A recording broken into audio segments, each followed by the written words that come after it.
স্বাধীনতার পর থেকে বর্তমান সময় পর্যন্ত বাংলাদেশে মোট বৈদেশিক ঋণের প্রতিশ্রুতি এসেছে ১২৭ বিলিয়ন মার্কিন ডলার। এর মধ্যে ছাড় হয়েছে ৭২ বিলিয়ন আর পাইপলাইনে রয়েছে ৫০ বিলিয়ন মার্কিন ডলার। কঠিন শর্তে বৈদেশিক ঋণ নেওয়া এই প্রকল্পে দুর্নীতিসহ নানা কারণে সম্প্রতি ভেঙে পড়েছে শ্রীলঙ্কার অর্থনীতি। দেশজুড়ে দেখা দিয়েছে জনরোষ। এ পরিপ্রেক্ষিতে অনেকের আশঙ্কা বাংলাদেশের অবস্থাও শ্রীলঙ্কার মতো হতে পারে। তবে সরকারের অর্থনৈতিক সম্পর্ক বিভাগ সহ সংশ্লিষ্টরা এই আশঙ্কা উড়িয়ে দিয়ে বলেছেন, যে কোনো প্রকল্পের আউটকাম তথা রিটার্নের বিষয়টি মাথায় রেখেই সহজ শর্তে ও দীর্ঘমেয়াদী ঋণ নেওয়া হয়। ফলে বাংলাদেশের অবস্থা শ্রীলঙ্কার মতো হওয়ার কোনো সুযোগ নেই। বর্তমানে শ্রীলঙ্কার বৈদেশিক ঋণ জিডিপির অনুপাত ৬১% বেশি, যা খুবই ঝুঁকিপূর্ণ। সেদিক থেকে জিডিপির তুলনায় বাংলাদেশের বর্তমান ঋণ ১৬%। ঋণের এই অনুপাতই বলছে শ্রীলঙ্কার তুলনায় বাংলাদেশের অবস্থান অনেক বেশি দৃঢ় ও স্থিতিশীল। তবে বৈদেশিক ঋণ গ্রহণে সরকারকে আরও সতর্ক হওয়ার পরামর্শ অর্থনীতিবিদ ও বিশেষজ্ঞদের।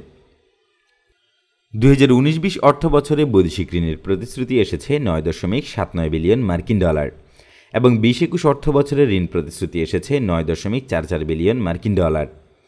এই মোট ঋণের মধ্যে চীনের অবদান মাত্র ৮%, সেটিও আবার ২% কম সুদে চীনের কাছ থেকে নেওয়া ঋণ। শ্রীলঙ্কায় ব্যক্তিগত ঋণ বেশি। ব্যক্তি ঋণে একদিকে যেমন সুদের হার বেশি, অন্যদিকে স্বল্প সময়ে পরিশোধ করতে হয়। শ্রীলঙ্কা মূলত পর্যটন নির্ভর একটি দেশ। করোনায় সবকিছু থমকে যাওয়াই বর্তমান অবস্থার মূল কারণ।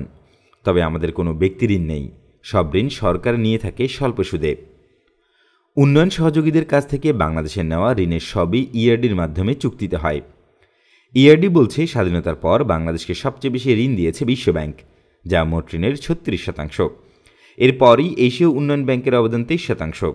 এছাড়া মোট ঋণের ১৮% জাপানের, ১% দক্ষিণ কোরিয়ার, আইএফএডির ১% এবং ঋণের ১২% অবদান অন্যান্য দেশের। স্বাধীনতার পর থেকে বিশ্বব্যাংক বাংলাদেশকে মোট ২৩.৫ বিলিয়ন মার্কিন ডলার অর্থ ছাড় করেছে। এর মধ্যে নানা উন্নয়ন প্রকল্পের আওতায় ঋণ ছাড় করা হয়েছে ২৫ বিলিয়ন মার্কিন ডলার। এরপরে ১৮ বিলিয়ন ছাড় করেছে এডিবি। জাপানের ছাড় ১৬ বিলিয়ন মার্কিন ডলার। সেই তুলনায় ঋণ ছাড়ের ধারে কাছেও নেই চীন। একই সময়ে ইউরোপীয় ইউনিয়ন ৪ বিলিয়ন, যুক্তরাষ্ট্র ৩.৫ billion, Russia ৩ billion dollar, Canada ও জার্মানির সমান ২ বিলিয়ন ডলার করে, ইউনিসেফ ১.৫ বিলিয়ন, ভারত ১.৪৭ billion dollar, Netherlands ১ billion, Denmark ১, Saudi ১, Sweden ১ billion মার্কিন ডলার ঋণ ছাড় করেছে বাংলাদেশের জন্য। নানা উন্নয়ন প্রকল্পে চীন ঋণের প্রতিশ্রুতি দিয়েছে ৮.৮৮ বিলিয়ন মার্কিন ডলার। এর মধ্যে ৪.৩৮ বিলিয়ন ছাড় হয়েছে। ফলে আরও প্রায় ৪.৫ বিলিয়ন ডলারের চীনা ঋণ পাইপলাইনে রয়েছে। প্রতিবেশী দেশ ভারতের মোট ঋণের প্রতিশ্রুতি ৭.৯৮ বিলিয়ন মার্কিন ডলার। এর মধ্যে ছাড় হয়েছে ১.৪৭। পাইপলাইনে আছে ৬.৫১ বিলিয়ন ডলারের ভারতীয় ঋণ। বর্তমানে সরকারের ঋণ জিডিপি ১৬%। ২০১৯-২০ অর্থ বছরে যা ছিল ১৫.৪৯%। এছাড়া ২০১৮-১৯ অর্থ বছরে ১৪.৭০ এবং ১৭-১৮ অর্থ বছরে সরকারের ঋণ জিডিপির অনুপাত ছিল ১৩.৯৫%। বাংলাদেশের অন্যতম বন্ধুরাষ্ট্র জাপান স্বল্প সুদে ঋণ প্রদানের মাধ্যমে বাংলাদেশের উন্নয়নের গতিধারাকে বেগবান করেছে পূর্ব এশিয়ার এই দ্বীপ দেশটি। জাপান সরকারের ঋণের সুদের হার ০.৭০%। ১০ বছরের গ্রেস পিরিয়ড সহ ৩০ বছরে এ ঋণ পরিশোধ করতে হবে। জাপানের পরে দ্বিতীয় সর্বনিম্ন সুদে ঋণ দিচ্ছে বিশ্বব্যাংক। বাংলাদেশকে সহজ শর্তে ঋণ দেয় সংস্থাটি। ৩৮ বছরে পরিশোধ করতে হয় ঋণ। এর মধ্যে ৬ বছর গ্রেস পিরিয়ড। আর ঋণের সুদের হার ০.৭৫%।